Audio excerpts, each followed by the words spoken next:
डभोई शहर की आशीर्वाद सोसाइटी की महिलाओं द्वारा अयोध्या राम मंदिर प्राण प्रतिष्ठा महोत्सव को मनाने के भागरूप विशेष रंगोली तैयार की गई।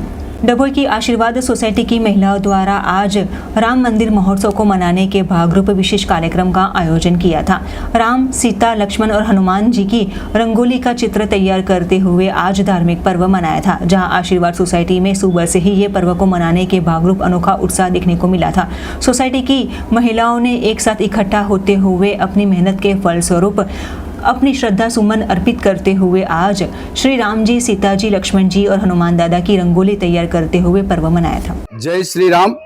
आज डभोई शहरनी आशीर्वाद सोसायटी अंदर रामचंद्रजी भगवान जे अयोध्या में प्राण प्रतिष्ठा थई रही है मंदिर में, एना अनुसंधान में आशीर्वाद सोसायटी बहनोए अने वडीलोए सारी एवी मेहनत करी अने अहींया लोकल लेवले आ भव्य कार्यक्रमનું आयोजन करेલું છે।